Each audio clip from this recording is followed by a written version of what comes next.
We now continue with the opening of the seventh seal. In Revelation 8 verse 1 it says, "When the Lamb broke open the seventh seal, there was silence for about half an hour in heaven.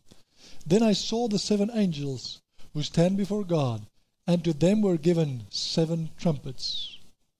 So as soon as the seventh seal is opened, we see that the 7 angels make themselves ready to blow their trumpets and to release that which they were called to do. But we saw in Revelations 9:13, on the 6 angels blowing of the trumpet, only then the 4 angels that were standing on the 4 corners of the earth, bound to the great river Euphrates, were released on a very specific day, month, year, and hour. Therefore the 7 trumpets cannot start blowing until the 4 angels at the 4 corners of the earth have not been released to kill a third of mankind. Only then the 7 trumpets will commence.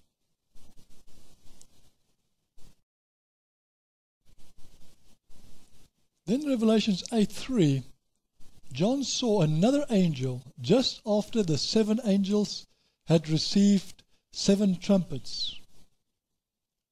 He says, "And another angel came and stood over the altar, and he had a golden censer, and he was given very much incense of fragrant spices and gums, which exhaled perfume when burnt, that he might mingle it with the prayers of all the people of God, the saints, upon the golden altar before the throne. And the smoke of the incense, the perfume, arose in the presence of God, with the prayers of the people of God, the saints, from the hand of the angel. So the angel took the censer and filled it with fire from the altar, and cast it upon the earth. Then there followed peals of thunder, loud rumblings, blasts, noises, flashes of lightning, and an earthquake. And then the 7 angels who had the 7 trumpets prepared to sound them." So we see that the angels received the trumpets, but there's a little bit of an interlude there where the prayers of the saints are gathered together. We often do not realize that many of us are suffering in this world because of being faithful to Yeshua. But God is saying, do not become discouraged, but continue to pray, and I will pour out my wrath on your enemies. At the right time, I will revenge your enemies. We see that on this day, by the prayers and that which the saints have prayed to God, the wrath of God will be released on the earth. Just like a censer, the coals of the censer is taken and cast to the earth. And as soon as the coals from the incense altar is cast to the earth, John hears peals of thunder, loud rumblings, blasts and noises, and flashes of lightning and an earthquake. We have just seen how when an explosion takes place of an atom bomb, there are flashes of lightning, there is an earthquake that happens, there is a thunder, and there is a rolling and blast. And when the war starts, from the moment that peace is taken from the earth, there will be explosions all over the earth, and men will be killed by sword and by beasts of the earth, by weapons of warfare, of all kinds of equipment that is used in technology to destroy one another.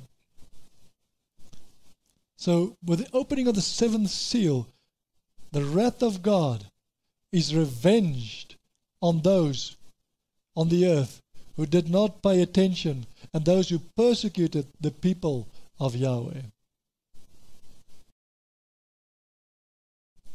And again we have a menorah of 7 trumpets that will follow. We see in Revelation chapter 8, where the first woe is released, we see hail and fire that is cast and burns a third of the earth. Then we see on the second woe how a mountain of fire that burns up a third of the sea and destroys a third of the sea is released with the second trumpet. Then with the release of the third trumpet, the third woe, wormwood, a star that falls on the earth, that destroys and embitters a third of the rivers of the waters on the earth. With the release of the fourth trumpet, we see that a third of the sun and the moon is struck on that moment.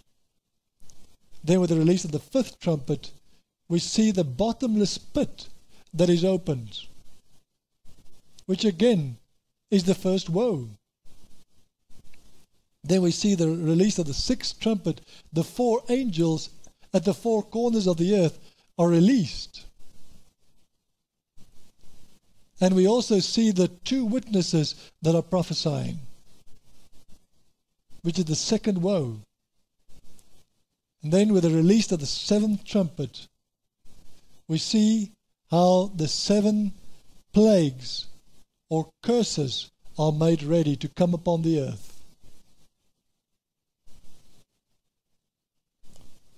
Why is the menorah so important? Many might wonder.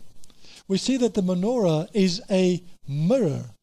It has 3 lampstands on the left and 3 lampstands on the right, causing us to have an exact number of 7, which divided by 2 is 3.5 and 3.5.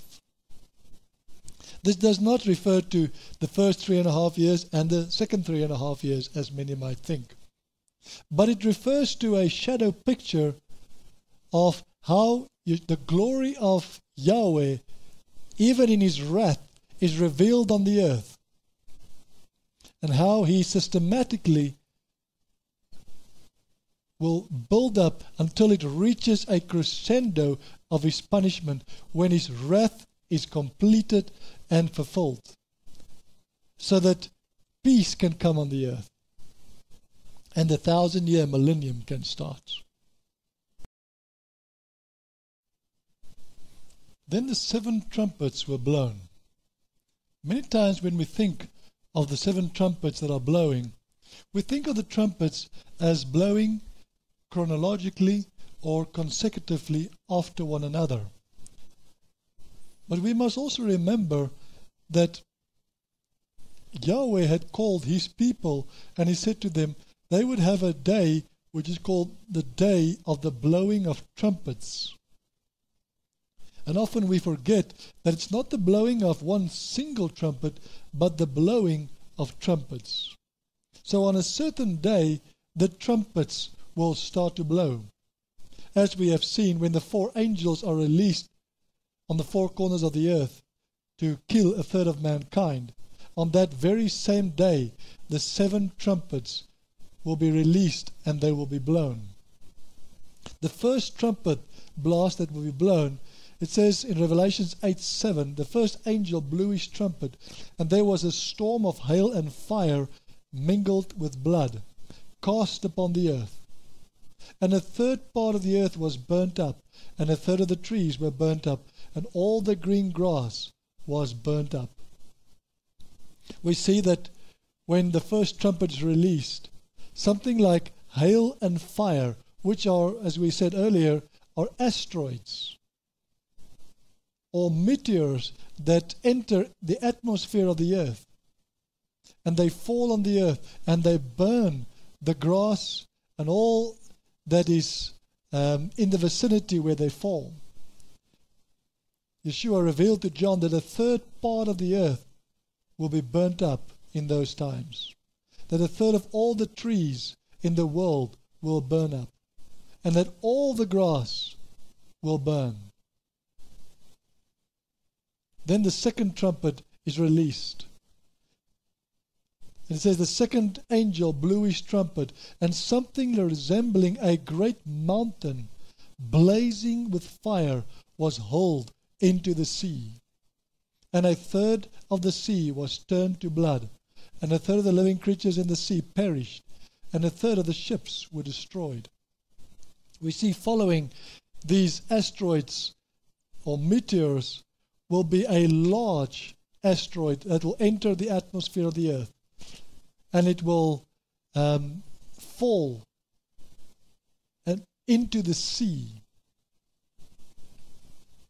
At the end of the seminar, I will explain, specifically because of the sequence of the events, how Yeshua had shown through signs in the heavens something like a huge mountain having fire underneath the base of this mountain entering the atmosphere of the earth. And in 2007, I saw a vision of how this huge asteroid was cast into the Atlantic Ocean. And Yahweh revealed to his servant John, saying that this asteroid will be cast into the sea. And then a third of the sea will be turned to blood, and a third of the living creatures in the sea will perish, and a third of the ships will be destroyed at that time. We've already seen how Yeshua had revealed to us what the opening of the bottomless pit is, and how the fifth trumpet will be blown. In the next part of the seminar, we will be looking at what follows directly after the bottomless pit has been opened and the fifth trumpet has been blown.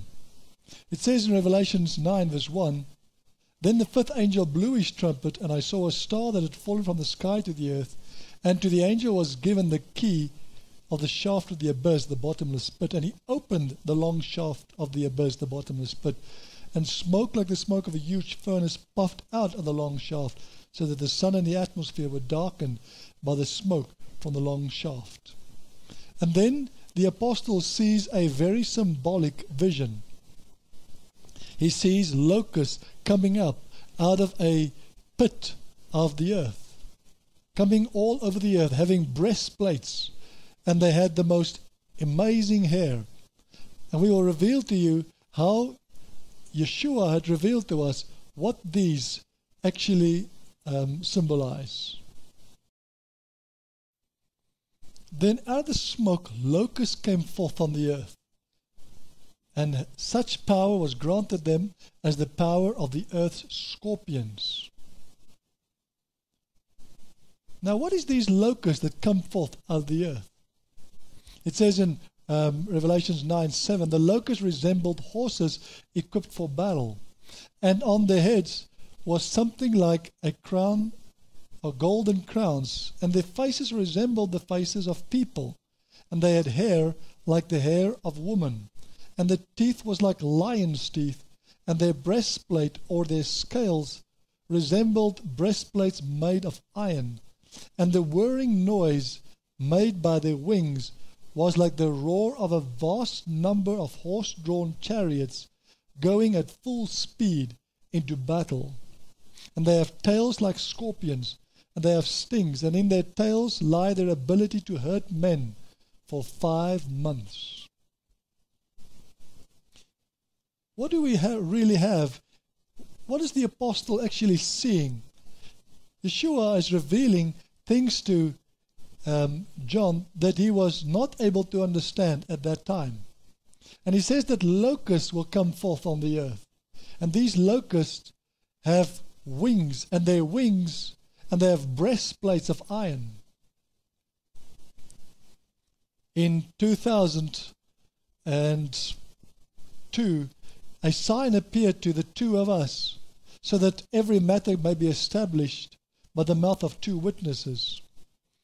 Yeshua showed us a large helicopter having the weaponry arms next to this helicopter, having the bombs and the machine guns mounted on the helicopter, and showing us how helicopters are actually the locusts having tails that look like scorpions that come up out of the bottomless pit. As soon as the bottomless pit is opened, out of the smoke came these helicopters. It says they have breastplates like iron. These helicopters have armor plates that protect them against any weapons. Then it says their wings make a certain noise. The noise that their wings make sound like a vast number of horse-drawn chariots that are going and running at full speed into battle. If we can just imagine looking at the horizon and seeing a vast number of horses and hearing them coming towards us, and we'll basically hear this sound of the hooves sounding like this.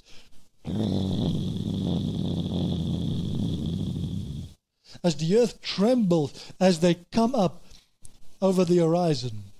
And this is the sound of the engines of the helicopters that the prophet is hearing, and that Yeshua is explaining to him in his own language so that he can explain it to us. It says that they have tails like scorpions, and they have stings, and in their tails there lie the ability to hurt men for 5 months. We know that these helicopters have the ability to carry biological bombs and biological warfare ability, and with these helicopters they will be able to control mankind on the earth.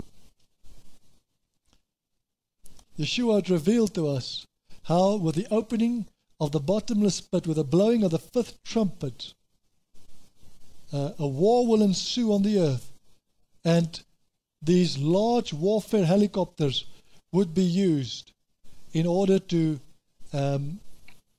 all men or all countries or people or nations that does not want to agree or work with the beast, they will be simply destroyed.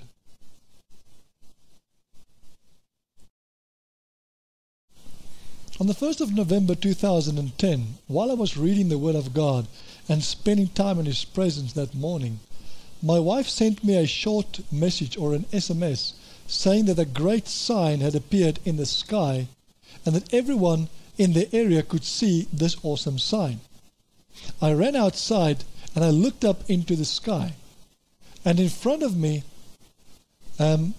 was a very large circle looking like a rainbow that was around the sun. I was in awe when I saw this beautiful sign in the sky. And as I went back into the house after having taken some photos of the sign, I wondered about this sign, which appeared over the main metropolitan of South Africa. I wondered what its meaning was, for I had never seen such a weather phenomenon appear over the cities of Johannesburg and Pretoria before. Then suddenly the word of the Lord by the Holy Spirit came to me. And the Lord said, 3 years and 3 days and 3 hours from now. I was amazed when I heard this. In the next seminar, which we will look at, the Lord's times and seasons, we will look in detail at what Yeshua had revealed to me on that day. But it was not long after that when I decided that the prophecies had reached a point that it was about time to start revealing the sequence of the events that Yeshua had revealed to us. During the fast in 2002, a line of symbols appeared, which I was allowed to see, which was a chronological line of the sequence of the events and how those things that was prophesied by the apostles and prophets would now be fulfilled in these days. But it was only when I sat down and I started counting the amount of symbols that I had on the chronological line that I made the most awesome discovery. In the book of Revelation, chapter 10, John sees an awesome vision of a mighty angel that is standing on the land and on the sea. And he says, Then I saw another mighty angel coming down from heaven, robed in a cloud, with a halo like a rainbow over his head. His face was like the sun, and his feet and his legs were like columns of fire.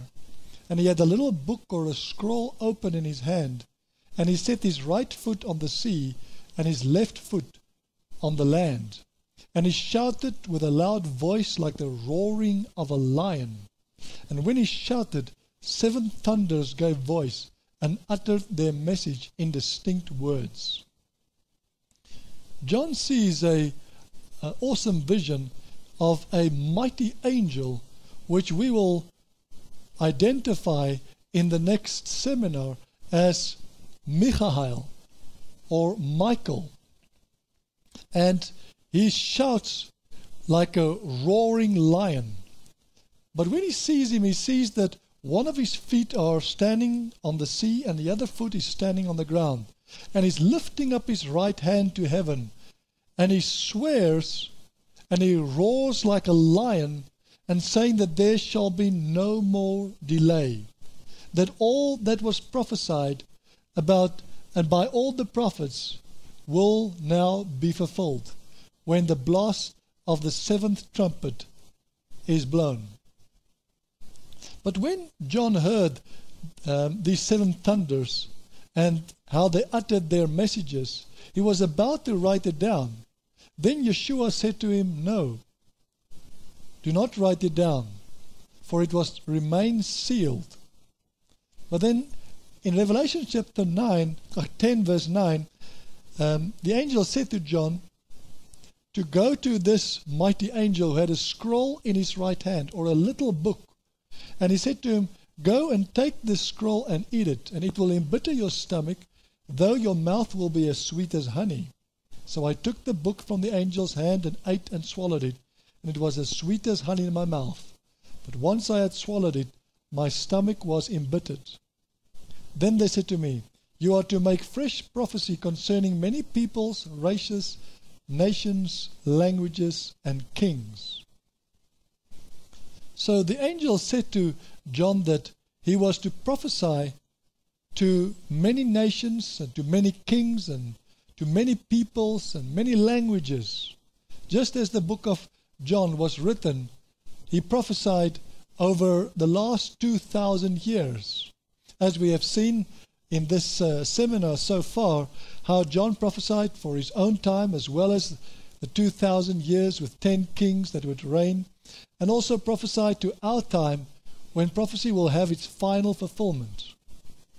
But for some reason, Yeshua had not allowed John to be able to know or to write down the meaning of the 7 thunders so that we might know. But it was hidden until a time such as this.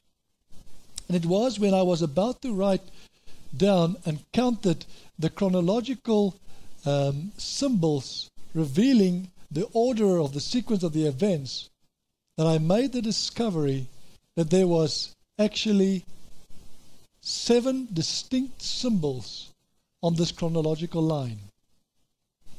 But what is more is this angel had a rainbow over his head. And it was just before that this awesome sign appeared of a rainbow like a halo around the sun. This was a prophetic sign that Yeshua came to show that he was about to reveal the 7 thunders. But the question that must be asked is, who would reveal the 7 thunders?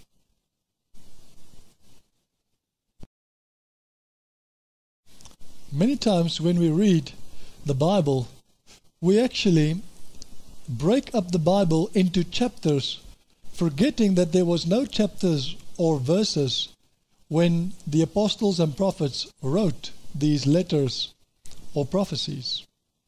So Revelations chapter 10 and 11 are actually just a continuation of one another. In Revelations 11, it is revealed to John, saying, "A reed and a measuring rod was given to me, shaped like a staff. And I was told, rise up and measure the sanctuary of God and the altar of incense, and number those who worship there. But leave out of your measuring the courtyard outside the sanctuary of God. Omit that, for it is given over to the Gentiles," or the nations. and they will trample the holy city underfoot for 42 months, 3 and 1.5 years. We see that Yeshua revealed to his servant John that he must go and measure the temple. The temple consists out of 3 parts: the holy, and the most holy. And then there's also the outer court. But he's actually distinguishing between the outer court and the holy and the most holy. He says, don't measure the outer court, but measure only the place where the altar of incense stand, which is the holy place, and the most holy place. But he says the outside will be trampled by the Gentiles for a period of 42 months, or 3.5 years. And directly after John had seen this vision, Yeshua said to him, and I will grant the power of prophecy to my 2 witnesses for 1,200, that is 42 months, 3 and 1.5 years, dressed in sackcloth. These witnesses are the 2 olive trees and the 2 lampstands which stand before the Lord of all the earth. After this, it is revealed to John that in the last days 2 witnesses would come, and they would prophesy for a period of 1,260 days, dressed in sackcloth. He says that these witnesses are the 2 lampstands which the prophet Zechariah saw in Zechariah chapter 4, standing and actually allowing the oil to be dripping into a bowl that was above the menorah, so that it would be filled up with oil. Thus, who would really reveal in these last days the last prophecy, prophesying to many nations, peoples and kings and languages? Yeshua reveals to us, he says, I will grant the power of prophecy to my 2 witnesses. Yeshua is the one who will allow his witnesses to prophesy for a period of 3.5 years, revealing all that was still sealed and hidden. After these witnesses or prophets have prophesied, it says in Revelations 11:7, but when they had finished their testimony and their evidence is all in, the beast or the monster that comes up out of the abyss, the bottomless pit, will wage war on them, conquer them, and kill them. And their dead bodies will lie exposed in the open street, a public square of the great city, which is in a spiritual sense called the mystical and allegorical names of Sodom and Egypt, where also their Lord was crucified. What is truly amazing about that which Yeshua reveals, he says, after these 2 prophets have prophesied for a period of 1,260 days or 3.5 years, after they have given their witness and their testimony has been finished, then the beast, which is the 8th king or the 11th horn, will come up out of the abyss, the bottomless pit, at the time when the atom bomb will explode, when the bottomless pit is open, when Satan is cast down to the earth. And then he will wage war on these 2 prophets, and he will conquer them and kill them. But Yeshua will not allow them to be killed until they have finished their ministry. And they will be killed, according to this prophecy, in the great city which is called Sodom and Egypt, where their Lord is crucified. This is also very symbolical, because Sodom was the place where God came to pour down fire on the city to destroy it because of its sins and its abominations that he had committed against him. But before he destroyed it, he sent 2 angels to the city to go and warn the people in the city. And he found Lot and his family. And they had to flee out of the city so that they would be protected from that which was about to take place. Also in the time of Egypt, God sent Moses. Yahweh had called Moses in the wilderness. He had set him apart, and he called him and he sent him back to Pharaoh to tell him to let his people go.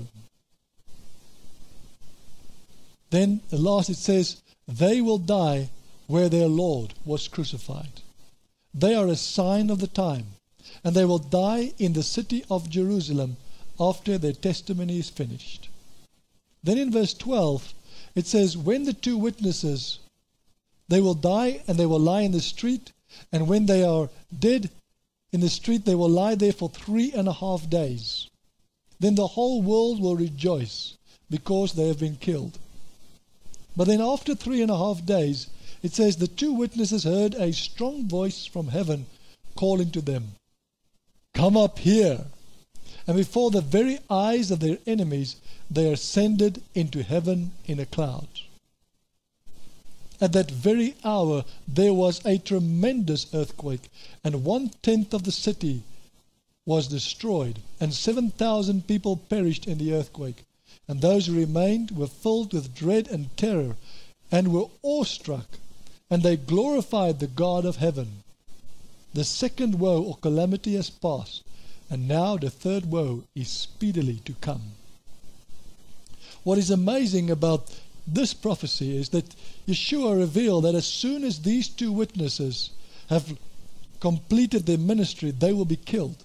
And they will lie in the street of Jerusalem for a period of 3.5 days, pointing to their Messiah, Yeshua.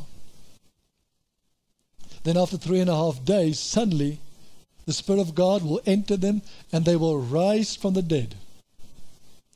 At that moment, they will hear a voice from heaven calling to them like a war trumpet, come up here.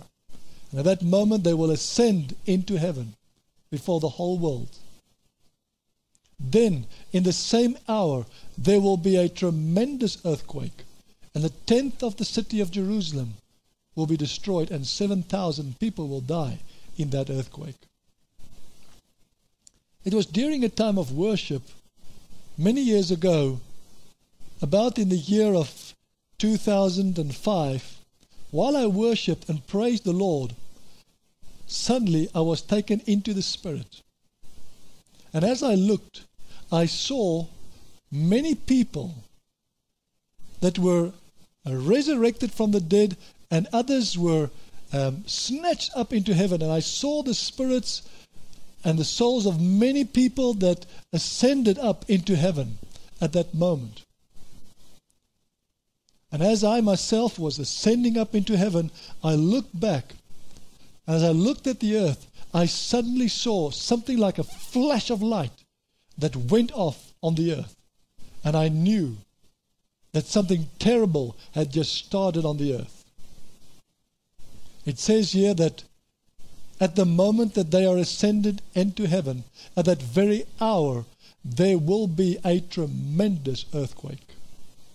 When we look at the sequence of events, we will see that directly after the two witnesses ascend into heaven, there's going to be an atom bomb explosion.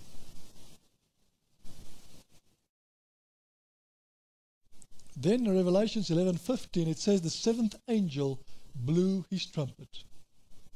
And there were mighty voices in heaven shouting, the dominion, the kingdom, the sovereignty, the rule of the world has now come into possession and become the kingdom of our Lord and of his Christ the Messiah.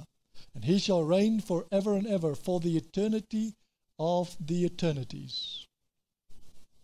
At the very moment that the two witnesses ascend into heaven, there will be a great trumpet call that blows.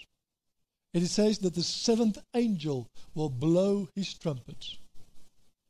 This is the last trumpet that Paul spoke about. And we will look in much detail in the next seminar around the timing of the blowing of the last trumpet. Then it says in Revelation 11:19, then the sanctuary of God in heaven was thrown open, and the ark of his covenant was seen standing inside his sanctuary. And there with flashes of lightning, loud rumblings, blasts and mutterings, peals of thunder, an earthquake, and a terrific hailstorm. At the moment when the two witnesses ascend into heaven, that moment the seventh trumpet will blow, and at that moment there will be a great earthquake, and at that very moment there will be a terrific hailstorm that will break out on the earth. This is actually a very awesome revelation, which have confused many because many have tried to put chronology to the prophecy. If we now look back at these prophecies, we will see that the first trumpet is now blowing after the seventh angel blows his trumpet. Therefore, we can clearly see that the blowing of the trumpets either all happen very close proximity to one another, and they are not chronological in order.